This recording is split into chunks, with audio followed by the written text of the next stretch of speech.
Hello दोस्तों, welcome back to my channel knowledgeable brain. और आज हम इस वीडियो में डिस्कस करने वाले हैं मीना कांडसामी की पोयम डेड वुमेन वॉकिंग के बारे में।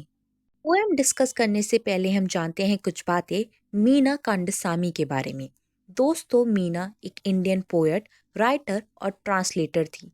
इसके अलावा वो एक्टिविस्ट भी थी जो कि कास्ट, जेंडर और सोशल जस्टिस जैसे इश्यूज पर अपनी आवाज़ उठाया करती थी। उनका जन्म 1984 में चेन्नई में हुआ था। वो इंग्लिश में लिखा करती थी और दलित राइट्स और फेमिनिज्म के बारे में वो अपनी राइटिंग किया करती थी। उनके नोटेबल वर्क रहे हैं the Gypsy goddess, when I hit you जैसी नॉवेल्स और पोएट्री कलेक्शन में टच और मिस मिलिटेंसी। के अलावा वो जानी जाती थी ट्रांसलेशन के लिए, एस्से के लिए जो वो करा करती थी, क्रिटिक ब्राह्मिकल पैट्रियार्की और कास्ट बेस्ड वायलेंस के खिलाफ। मीना कांडसामी ने डेड वुमेन वॉकिंग लिखी थी 2010 में अपनी पोएट्री कलेक्शन मिस मिलिटेंसी में। ये पोयम एक फेमिनिस्ट और एक रेबलियस टोन में लिखी गई है जो पैट्रियार्की, कास्ट ऑपरेशन और वुमेन एजेंसी को एक्सप्लोर करती है। डेड वुमेन वॉकिंग एक सिंबॉलिक टाइटल है जो एक ऐसी औरत को रिप्रेजेंट करता है जो सोसाइटी के नॉर्म्स को तोड़ती है और अपनी इंडिपेंडेंट आइडेंटिटी के लिए लड़ती है। इस पोयम में एक औरत की जर्नी दिखाई गई है जो एक ऑप्रेसिव सिस्टम के अगेंस्ट खड़ी होती है, लेकिन सोसाइटी उसे डेड मान लेती है क्योंकि उसने ट्रेडिशनल रोल्स और एक्सपेक्टेशन को रिजेक्ट कर दिया है। ये दलित और फेमिनिस्ट पर्सपेक्टिव से लिखी गई है पोयम, जो बताती है कि एक औरत का बोल्ड होना किस तरह एक क्राइम जैसा माना जाता है। तो चलिए बिना टाइम वेस्ट करे अब इस पोयम को लाइन बाय लाइन डिस्कस करते हैं। पोयम की शुरुआती लाइन में पोएट बोलती है, I am a dead women walking asylum corridors. दोस्तों, यहाँ डेड वुमेन वॉकिंग का मतलब लिटरल डेथ नहीं है, बल्कि एक ऐसी औरत है जो सोसाइटी के लिए मर चुकी है, जिसे इग्नोर कर दिया गया है या जो मेंटली और इमोशनली डेड हो चुकी है।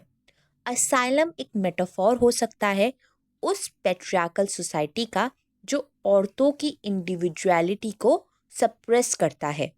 पेट्रियार्कल सोसाइटी का मतलब होता है मेल डोमिनेटिंग सोसाइटी। यहाँ पे बताया गया है कि कैसे औरतों की आवाज़ को दबाया जाता है, उनके राइट्स को दबाया जाता है। अगर कोई औरत उसके खिलाफ आवाज़ उठाती है तो वो सोसाइटी के लिए मर चुकी होती है, सोसाइटी उसको एक्सेप्ट नहीं करती।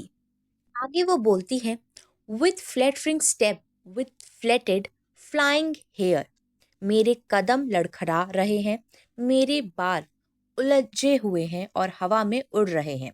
यहाँ पोएट मेंटल इंस्टेबिलिटी या ब्रेकडाउन दिखाने की कोशिश कर रही है। लड़खड़ाते कदम और बिखरे हुए बाल औरत के शैटर्ड स्टेट ऑफ माइंड का सिंबल है कि औरत कितनी ज़्यादा परेशान है। ये चीज़ दिखाती है। इसका एक डीप मेटाफोरिकल मीनिंग भी है। एक औरत जो सोसाइटी के रूल्स तोड़ती है उसे पागल कह दिया जाता है। आगे पोएट कहती है, with hollow cheeks that offset plugging eyes। दोस्तों, hollow cheeks का मतलब है कि गाल अंदर की तरफ दबे हुए हैं। ये फिजिकल एग्जॉशन और ट्रॉमा दिखाती है ये लाइन। शायद भूख, मारपीट या इमोशनल टॉर्चर का रिजल्ट है ये फिजिकल फीचर्स। इसका एक साइकोलॉजिकल मीनिंग भी हो सकता है, जिसे दुनिया रिजेक्ट कर देती है। उसका एग्जिस्टेंस इटसेल्फ पेन और सफरिंग से भरा होता है। इस वजह से वो इंसान इतना दुखी है कि उसके चेहरे पे वो चीज़ नज़र आ रही है। आगे पोएट कहती है, with welts on my wrist with creasing skin. इस लाइन का मतलब है मेरी कलाइयों पर निशान है, मेरी त्वचा सिलवटों से भरी है। वेल्ट्स ऑन माई wrists यहाँ सेल्फ हार्म, टॉर्चर या फोर्स रिस्ट्रेशन का इंडिकेशन हो सकता है, ज़बरदस्ती का इंडिकेशन हो सकता है। शायद सोसाइटी या किसी अब्यूजिव सिस्टम ने उसके हाथों को बांध कर रखा है, उस औरत के हाथों को बांध कर रखा है। क्रीजिंग स्किन, ये बॉडीली डिके और फिजिकल और मेंटल अब्यूज का निशान को रिप्रेजेंट कर रहा है। आगे पोएट कहती है, with seizures of speech and song with a single story. इस लाइन का मतलब है, कभी मेरी जुबान रुक जाती है, कभी मैं गाने लगती हूँ। Seizures of speech and song, ये मेंटल इंस्टेबिलिटी या ट्रॉमा का साइन है। एक औरत जो ऑपरेशन झेल चुकी है, उसका दुख कभी साइलेंस बन जाता है, कभी एक रेबिलियस आवाज। भी तो वो औरत बिल्कुल चुप हो जाती है और वो औरत कभी कभी आवाज उठाने लगती है। विद अ सिंगल स्टोरी, इसका मतलब है कि चाहे दुनिया कुछ भी कहे, उस औरत की अपनी एक कहानी है जो उसकी स्ट्रगल को डिफाइन करती है। नेक्स्ट लाइन में पोएट कहती है, बिटवीन माई सोबिंग पेंडुलस ब्रेस्ट।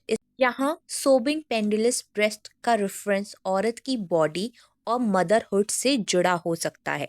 इसका एक डीपर मीनिंग ये भी हो सकता है कि एक औरत के दुख, ट्रॉमा और कहानी उसकी बॉडी के अंदर ही छुपी रहती है, जैसे सोसाइटी उसे इग्नोर करती है। तो दोस्तों, ओवरऑल अब तक इस पैराग्राफ से हमने जाना है कि ये पोयम एक ऑप्रेस्ड औरत की आवाज़ है जो पेट्रियार्कल सिस्टम के अगेंस्ट है। उसकी बॉडी, दुख और स्टोरी सब कुछ उसके ट्रॉमा को रिफ्लेक्ट करता है। सोसाइटी उसे पागल या डेड वुमेन डिक्लेयर कर चुकी है क्योंकि उसने ट्रेडिशनल रूल्स को मानने से इनकार कर दिया। ये एक फेमिनिस्ट रेबिलियन है, एक ऐसी औरत जो पेट्रियार्की के दुख और पेन के साथ जीती है, लेकिन फिर भी अपनी कहानी को जिंदा रखना चाहती है। आगे पोएट कहती है, once I was a wife beautiful. एक वक्त था जब मैं एक पत्नी थी, सुंदर और प्यारी।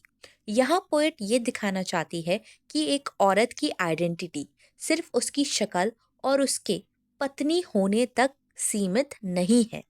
ब्यूटीफुल का एम्फेसिस इस बात पर है कि एक औरत अपनी खूबसूरती की वजह से वैल्यूड थी, लेकिन उसकी असली पहचान को इम्पोर्टेंस नहीं दी गई। आगे पोएट कहती है, married to a merchant shifty eyed. Line का मतलब है, मैं एक व्यापारी की पत्नी थी, एक बिजनेसमैन की पत्नी थी।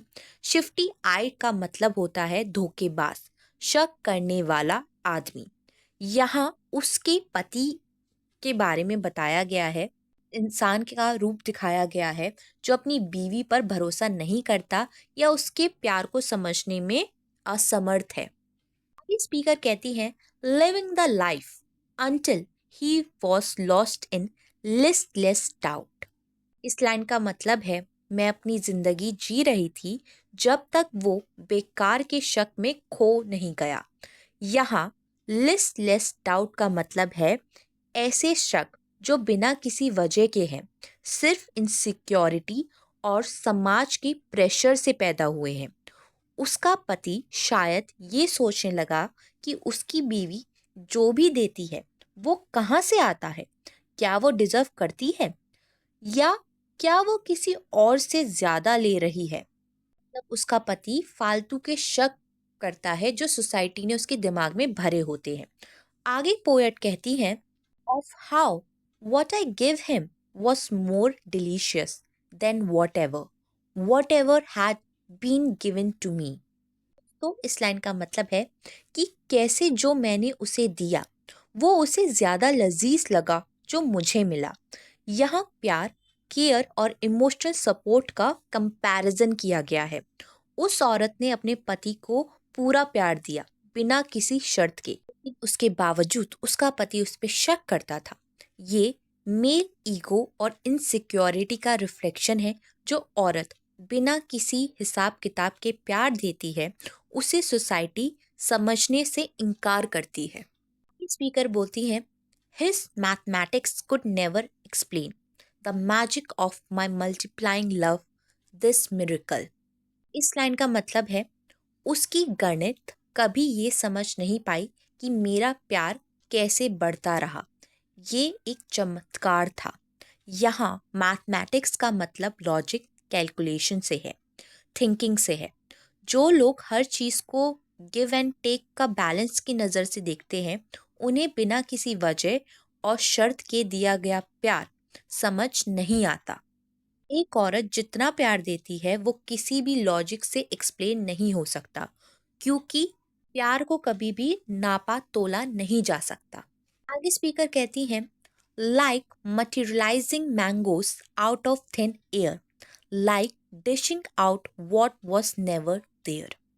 इस लाइन का मतलब है, जैसे हवा से आम पैदा कर देना, जैसे किसी चीज को बना देना जो वहां थी ही नहीं।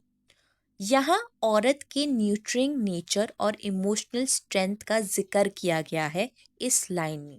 जैसे कोई जादूगर हवा से आम बना सकता है, वैसे ही एक औरत खुद के अंदर से प्यार, खुशी और केयर जनरेट कर सकती है बिना किसी एक्सटर्नल सपोर्ट के।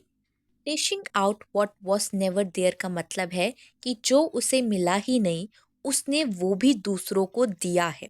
शायद उसके पति ने उसे प्यार, रिस्पेक्ट या सम्मान नहीं दिया, लेकिन उसने फिर भी अपनी तरफ से सब कुछ दे दिया। आगे पोएट कहती है, this discrepancy drove him away.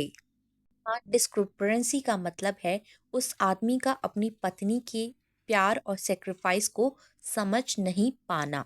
उस आदमी को ये समझ नहीं आया कि उसकी पत्नी बिना किसी लॉजिक के इतना प्यार कैसे दे सकती है। ये मेल इनसिक्योरिटी को दिखाता है। जब एक आदमी एक औरत की इमोशनल डेप्थ को एक्सेप्ट नहीं कर पाता, तो वो उसे रिजेक्ट करने लगता है। आगे स्पीकर कहती हैं, a new job in another city. ये लाइन एक फिजिकल लोकेशन नहीं है, बल्कि उस आदमी का अपनी पुरानी लाइफ से मुक्ति पाने का एक तरीका है। नई जॉब का मतलब ये भी हो सकता है कि वो इमोशनली और मेंटली अपनी पत्नी से अलग हो चुका है, इसलिए उसने एक नया सफर की शुरुआत कर दी है। स्पीकर कहती है, he hissed himself to a fresh and formless wife. यहाँ फ्रेश एंड फॉर्मलेस वाइफ एक मेटाफॉर है, एक नई औरत के लिए जो अभी तक कंप्लीटली शेप नहीं हुई है। फॉर्मलेस का मतलब है कि उस नई पत्नी की अभी अपनी कोई इंडिविजुअलिटी या पर्सनालिटी नहीं है, वो शायद अभी नए रिश्ते में ढल रही है। ये पैट्रियार्की एक हार्श रियलिटी है। जब एक आदमी एक स्ट्रॉन्ग और इमोशनली इंडिपेंडेंट औरत को नहीं हैंडल कर पाता, तो वो एक ऐसी नई औरत को चुनता है जो अभी तक उसके कंट्रोल में है। स्पीकर कहती है, of course as all women do, I found out. इस लाइन का मतलब है, और जैसे हर औरत करती है, मैंने भी ये सच जान लिया। ये लाइन पैट्रियार्की का एक यूनिवर्सल पैटर्न हाईलाइट करती है। आदमियों के अफेयर या सेकंड मैरिज के बारे में औरतें हमेशा किसी न किसी तरह जान ही लेती हैं। यहाँ एज ऑल वुमेन डू एक सरकास्टिक टोन में लिखा गया है, जैसे पोएट कह रही हो कि ये एक आम कहानी है जो हर औरत के साथ होती है। आगे स्पीकर कहती हैं, I wept in vain, I wailed, I walked on my head, I went to God. यहाँ वेप्ट इन वेन का मतलब है कि उसका दुख किसी काम का नहीं था, उसकी चीखें सुनने वाला कोई नहीं था। वॉकड ऑन माई हेड एक मेटाफॉर है जो दिखाता है कि वो अपनी तकलीफ और दुख में एक ऐसी हद तक चली गई जिसे समझना मुश्किल है। आई वेंट टू गॉड इसका मतलब है जब सब कुछ हार गया, तब उसने भगवान की शरण ली। ये एक टॉन्ट भी हो सकता है पेट्रियार्की पर, क्योंकि हर औरत को बोला जाता है कि अपनी प्रॉब्लम्स का सल्यूशन भगवान या पेशेंस में ढूंढो, रेजिस्टेंस या रिवॉल्ट में नहीं, उसके अगेंस्ट लड़कर नहीं, बल्कि भगवान में श्रद्धा रखो और पेशेंस रखो, सब कुछ ठीक हो जाएगा, ऐसे हर औरत को बोला जाता है। ओवरऑल ये पूरा पैराग्राफ, ये लाइन्स हमें दिखाती है कि कैसे एक पति अपनी पत्नी को छोड़ देता है, धोखा दे देता है। ये बात औरत को समझाया जाता है कि पेशेंस रखो। लाइन्स औरत की सफरिंग का एक इंटेंस डिपिक्शन दिखा रही हैं। आगे पोएट कहती है, I sang in praise of dancing dervishes, I made music for this world to devour on some dejected day. यहाँ डांसिंग डरविशेस का रेफरेंस सूफी फकीरों से है जो भगवान की भक्ति में नाचते हैं और दुनिया से अलग हो जाते हैं। पोएट ये कह रही हैं कि उसने अपनी पूरी जिंदगी एक ऐसी आवाज बनने में लगा दी जो एक दिन किसी उदास इंसान को शायद कुछ मदद दे सके। लेकिन आयरनी ये है कि उसकी खुद की जिंदगी एक ट्रेजेडी बन चुकी है। ये पोएट कहती हैं, I shed my beauty, I sacrificed my six sense. यहाँ शेड माई ब्यूटी का मतलब है कि एक औरत सिर्फ अपनी फिजिकल सुंदरता से पहचानी जाती है, लेकिन उसने अपनी वो आइडेंटिटी छोड़ दी। इसके मुताबिक हमारे 5 सेंस होते हैं: देखना, सुनना, छूना, स्वाद लेना और सूंघना। यहाँ पोएट 6 सेंस का जिक्र कर रही हैं, जो एक औरत के इंट्यूशन या उसकी इनर विजडम हो सकती है। मतलब उसने सिर्फ अपनी फिजिकल चीजें नहीं, बल्कि अपनी स्पिरिचुअल और इमोशनल सेल्फ भी खो दी। आगे पोएट कहती हैं, some called me mad, some called me mother, but all of them led me here. इस लाइन में पोएट कह रही हैं, कुछ लोगों ने मुझे पागल कहा, कुछ लोगों ने मुझे माँ कहा, लेकिन सब मुझे यहाँ ले आए। यहाँ पोएट बताती है कि सोसाइटी किसी औरत की पहचान सिर्फ 2 एक्सट्रीम फॉर्म में देखती है। अगर वो अलग सोचे तो उसको पागल कह दिया जाता है, अगर वो सब कुछ बर्दाश्त करती रहती है तो उसको माँ बोल दिया जाता है। लेकिन किसी भी केस में वो खुद की आइडेंटिटी को खो देती है। जो भी लेबल्स उसे दिए गए, सब कुछ उसे एक ही ऐसी जगह ले आए जहाँ वो जीवित होके भी मर चुकी है। पोएट कहती हैं, to this land of the living dead. यहाँ land of the living dead एक मेटाफॉर है उसके एग्जिस्टेंस के लिए। वो टेक्निकली तो जिंदा है, लेकिन अंदर से बिल्कुल मर चुकी है। ये एक औरत के सेक्रीफाइस की अंतिम स्टेज दिखाता है। उसने सब कुछ दे दिया, लेकिन बदले में सिर्फ एक ऐसी लाइफ मिली है उसको जहाँ वो जिंदा रहकर भी मर चुकी है। तो ओवरऑल पोएम मैसेज देती है हमें। ये लाइंस जो हैं एक औरत के अल्टीमेट सेक्रीफाइस और उसकी आइडेंटिटी के ख़त्म होने को रिप्रेजेंट कर रही है।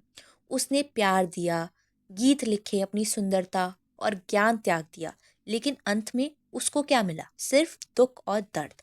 सोसाइटी उसे सिर्फ मैड वुमेन या मदर के रूप में देखती है, लेकिन एक इंसान की तरह नहीं पहचानती। अंत में वो एक जीती जागती लाश बन चुकी है, जो दुनिया में है लेकिन अपनी रियल आइडेंटिटी से दूर हो चुकी है। ये poem female suffering, patriarchal operation और एक औरत की आइडेंटिटी क्राइसिस का एक बहुत पावरफुल और दुख भरा बयान है।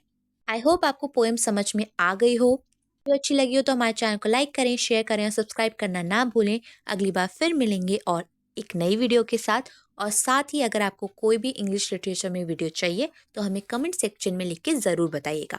Thank you for watching this video.